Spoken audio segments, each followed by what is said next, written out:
चंद्रमा के जैसे बादलों के पीछे से निकलो, खूब चमकोगे। आचार्य चाणक्य ने कहा था कि इंसान को ज्यादा सीधा भी नहीं होना चाहिए, क्योंकि अगर हम जंगल में जाकर देखें तो जान पाएंगे कि सीधे पेड़ काट दिए जाते हैं, जबकि टेढ़े मेढ़े पेड़ छोड़ दिए जाते हैं। तो आज की हमारी वीडियो भी इसी बारे में है कि ज्यादा अच्छा बना बुरा क्यों होता है और आखिर क्यों एक अच्छा इंसान हमेशा दुखी और परेशान रहता है। तो ये सब हम जानेंगे एक कहानी के माध्यम से। एक बार एक व्यक्ति बौद्ध भिक्षु के पास आता है और कहता है, मास्टर मैं एक बहुत ही सीधा और अच्छा व्यक्ति हूँ। इतना सीधा ही आपने आज से पहले ही मुझसे सीधा व्यक्ति देखा होगा।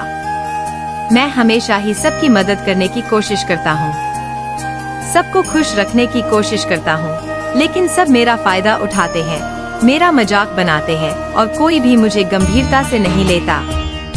यहाँ तक कि मेरे घर वाले भी मेरी इज्जत नहीं करते और ना ही घर के किसी महत्वपूर्ण काम में मेरी राय लेते, जबकि अपने दोनों भाइयों की तुलना में मैं सबसे ज्यादा काम भी करता हूँ, घर वालों की बात भी मानता हूँ, माँ बाप की सेवा भी करता हूँ और घर के सभी लोगों को खुश रखने की कोशिश करता हूँ। लेकिन मेरी भावनाओं को कोई भी नहीं समझता, सब मेरा फायदा उठाते हैं। आखिर मेरे साथ ही ऐसा क्यों होता है? व्यक्ति की पूरी बात ध्यान से सुनने के बाद बौद्ध भिक्षु बोली, किसने कहा कि तुम एक सीधे और अच्छे व्यक्ति हो? असल में तुम एक अच्छे व्यक्ति होने का दिखावा कर रहे हो। ये सुन उस व्यक्ति को बुरा महसूस हुआ, लेकिन वो फिर भी बौद्ध भिक्षु की बात सुनता रहा। बौद्ध भिक्षु ने उससे पूछा, अच्छा बताओ कि तुम हर व्यक्ति की मदद क्यों करना चाहते हो? क्यों तुम सबको खुश रखने की कोशिश करते हो? व्यक्ति ने कहा, ताकि सामने वाला मुझे भी खुश रखे, मेरी बात माने, मेरी इज्जत करे, मेरी भावनाओं को समझे और मुझे एक अच्छा इंसान माने। बौद्ध भिक्षु ने कहा, बस यही तुम्हारी समस्या है कि तुम दूसरों को खुश रखने का प्रयास कर रहे हो ताकि वो भी तुम्हें खुश रखे। तुम अपनी खुशी दूसरों के अंदर ढूंढ रहे हो। तुम दूसरों की नजरों में अच्छा और खुद की तारीफ सुनने के लिए सामने वाले की जी हजूरी कर रहे हो और फिर उम्मीद कर रहे हो कि सामने वाला भी तुम्हारे साथ ऐसा ही व्यवहार करेगा। तो ऐसा नहीं होता, क्योंकि कोई भी ऐसे व्यक्ति को गंभीरता से नहीं लेता जो लोगों की हर बात में हाँ में हाँ मिलाता है। अब मैं तुम्हें कुछ ऐसी आदतें बताता हूँ तो तुम और तुम्हारे जैसे खुद को अच्छा मानने वाले लोगों के अंदर होती है। पहली आदत, खुद को अच्छा मानने वाले लोग ये दिखाने की कोशिश करते हैं कि वो लोगों का ध्यान रखते हैं। उन्हें लोगों की चिंता है, इसीलिए वह सबकी मदद करने पहुंच जाते हैं, फिर चाहे सामने वाले को उनकी मदद की जरूरत हो या ना हो। दूसरी आदत, खुद को अच्छा मानने वाले लोग दूसरों से खुद की तारीफ के भूखे होते हैं, इसीलिए वो ज्यादातर मौकों पर वही काम करते हैं जिससे सामने वाला खुश हो और उनकी तारीफ करें। अगर उन्हें लगता है कि किसी काम से सामने वाला नाराज हो जाएगा तो वह उस काम को हाथ तक नहीं लगाते। तीसरी आदत, खुद को अच्छा मानने वाले लोगों को लगता है कि उन्हें अपनी कमियों और कमजोरियों को दूसरे लोगों से छुपाना चाहिए, क्योंकि उन्हें लगता है कि अगर दूसरों को उनकी कमियों और गलतियों के बारे में पता चल गया तो लोग उनका मजाक बनाएंगे, उनकी बेइज्जती करेंगे, उन पर गुस्सा होंगे और उन्हें एक कमजोर व्यक्ति मानेंगे। चौथी आदत, अच्छे लोग खुद की जरूरतों, खुद की प्राथमिकताओं को सबसे ऊपर रखने से डरते हैं, क्योंकि उन्हें लगता है कि ऐसा करने से ही दूसरे लोग उन्हें स्वार्थी समझेंगे और फिर वो लोगों की नजरों में एक अच्छे इंसान नहीं रह जाएंगे। पांचवी आदत, खुद को अच्छा समझने वाले लोग मानते हैं कि वो केवल तभी खुश रह सकते हैं जब उनके आसपास का हर इंसान खुश रहे, इसीलिए वो अपने आसपास के हर व्यक्ति को खुश रखने की कोशिश करते हैं। अब तुम्हें सुनने में लग सकता है कि इन आदतों में क्या बुराई है।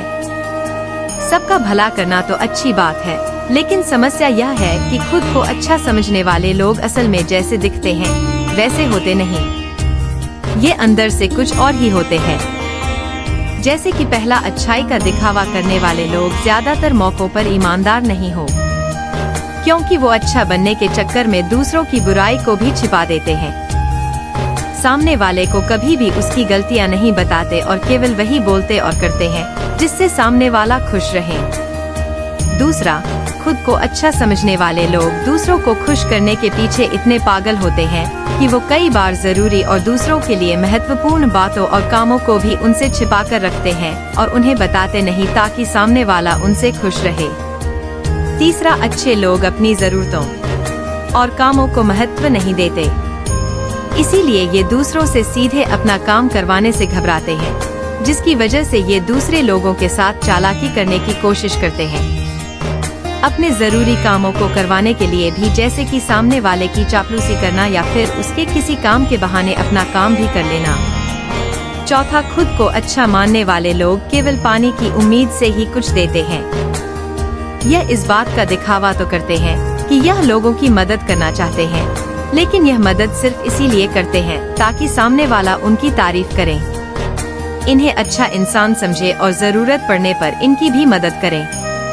लेकिन अगर इन्हें मदद के बदले मदद नहीं मिलती तो ये गुस्सा हो जाते हैं, सामने वाले से अंदर ही अंदर नफरत करने लगते हैं और उससे बदला लेने का मौका ढूंढने लगते हैं। पांचवा, खुद को अच्छा दिखाने वाले लोग दूसरों को ना नहीं बोल पाते, उन्हें मना नहीं कर पाते और दूसरों के काम करने के चक्कर में ये अपने और अपने परिवार के जरूरी कामों को भी पूरा नहीं कर पाते। छठा, अच्छे लोगों को लगता है ये सभी उन्हें पसंद करें, सभी इनसे प्यार करें, जिससे दूसरे लोगों को इनका दोस्त बनने या इनके साथ संबंध रखने में दिक्कत होती है, क्योंकि यह हर किसी के सबसे पसंदीदा इंसान बनना चाहते हैं। यह सारी बातें सुनने के बाद उस व्यक्ति ने बौद्ध भिक्षु से कहा, तो आपके कहने का मतलब है कि हम एक अच्छे इंसान न बने बल्कि एक बुरे इंसान बन जाए और लोगों को फायदा उठाएं। बौद्ध भिक्षु ने कहा, नहीं, मैं तुम्हें बुरा इंसान बनने के लिए नहीं कह रहा, लेकिन हाँ, तुम्हें बहुत सीधा इंसान भी नहीं बनना। अब मैं तुम्हें बताता हूँ कि एक व्यक्ति को कैसा इंसान बनने का प्रयास करना चाहिए। दोस्तों, इंसानी स्वभाव और उसकी अच्छाई व बुराई के बारे में अगर सबसे ज्यादा किसी ने बात की है तो वो है अखंड भारत के निर्माता, राजनीति के महापंडित आचार्य चाणक्य, जिन्होंने अपनी किताब चाणक्य नीति में इंसानी स्वभाव और दुनिया भर की तमाम चीजों के बारे में विस्तार से चर्चा की है।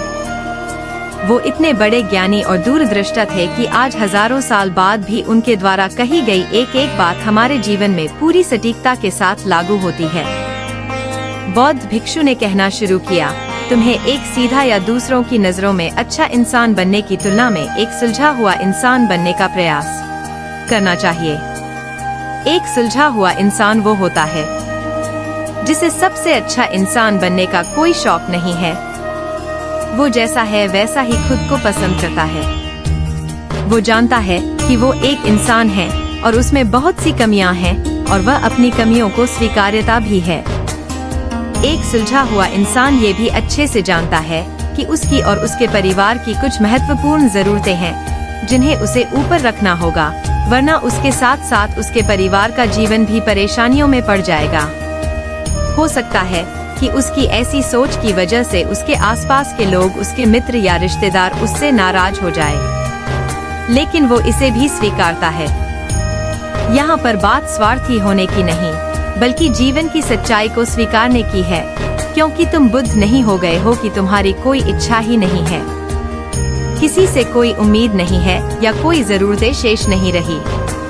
तुम एक साधारण इंसान हो और एक साधारण इंसान की सोच के साथ अगर तुम सबको खुश रखने का प्रयास करोगे तो तुम हमेशा दुखी रहोगे, क्योंकि तुम्हारी भी सामने वाले से उम्मीदें बढ़ेंगी और जब वो उम्मीदें पूरी नहीं होंगी तो तुम दुखी हो जाओगे। इसीलिए जो इंसान ये कहता है कि मैं सबकी मदद करूँगा, सबको खुश रखूंगा और मुझे बदले में किसी से कुछ भी नहीं चाहिए, यहाँ तक कि अपनी तारीफ भी नहीं, तो पहले उस इंसान को बुद्धत्व प्राप्त कर लेना चाहिए, क्योंकि एक आत्मज्ञान को प्राप्त व्यक्ति ही किसी से कोई उम्मीद नहीं रखता, पर क्योंकि आत्मज्ञान को प्राप्त करना सबके बस की बात नहीं है।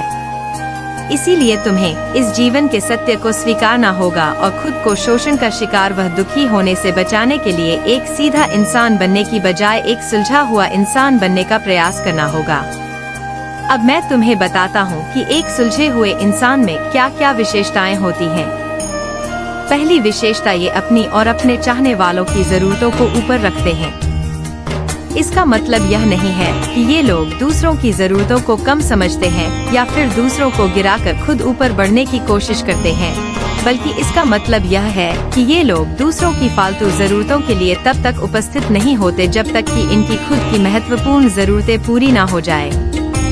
हालांकि अगर कोई इंसान सच में मुसीबत में फंसा हुआ है और उसे इनकी सहायता की सख्त जरूरत है, तभी अपने महत्वपूर्ण कामों। तीसरी विशेषता, एक सुलझा हुआ इंसान वैसा जीवन जीने का प्रयास करता है जैसा वो जीना चाहता है। वो सिर्फ किसी दूसरे को खुश करने के लिए अपने जीने का तरीका नहीं बदलता। इसका मतलब यह नहीं है कि उनके जीने का तरीका ऐसा है जिससे लोगों को समस्या हो। वो बस दूसरे क्या कहेंगे इस चक्कर में अपना मन मार कर नहीं रहता और खुलकर पूरे जोश और उत्साह के साथ अपना जीवन जीता है। उसे अपनी पसंद नापसंद पता होती है, इसीलिए वो वही करता है जिसमें उसे खुशी मिलती है।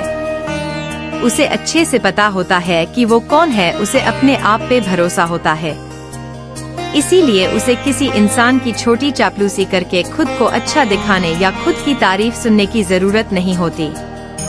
ज़ेन मिस्टर ने आगे कहा, अगर तुम अपने जीवन से संतुष्ट नहीं हो तो अपने आप से 2 प्रश्न पूछो। पहला, क्या मैं अपने लिए वो जिंदगी बना रहा हूँ जो मैं असल में अपने लिए चाहता हूँ? और दूसरा, अगर मैं नहीं बना रहा तो क्यों नहीं बना रहा? जब तुम इन दोनों सवालों के बारे में गहराई से विचार करोगे, तब तुम जान पाओगे कि तुम अपनी मनचाही जिंदगी सिर्फ इसलिए नहीं बना पा रहे हो क्योंकि तुम दूसरों के सामने अच्छा बनने का प्रयास कर रहे हो, जिसकी वजह से तुम अपनी इच्छाओं और जरूरतों को प्राथमिकता नहीं देते हो और दूसरों को ही खुश करने में लगे रहते हो। इसीलिए अगर तुम एक खुशहाल और मनचाहे जिंदगी जीना चाहते हो तो एक सुलझा हुआ इंसान बनने का प्रयास करो, ना कि सीधा इंसान। इतना कहकर बौद्ध भिक्षु मौन हो गए। व्यक्ति को भी अब समझ आ चुका था कि उसे एक सुलझा हुआ इंसान बनना है, ना कि सीधा। उसने इतनी अमूल्य जानकारी के लिए बौद्ध भिक्षु का धन्यवाद किया और वहां से चला गया। परमात्मा कभी किसी का भाग्य नहीं लिखता। जीवन के हर कदम पर हमारी सोच, हमारा व्यवहार और हमारे कर्म ही हमारा भाग्य लिखते हैं। दोस्तों, उम्मीद करता हूँ कि आपको इस कहानी से बहुत कुछ सीखने को मिला होगा। चैनल को लाइक, शेयर और सब्सक्राइब जरूर करें। तो मिलते हैं अगली वीडियो में। धन्यवाद।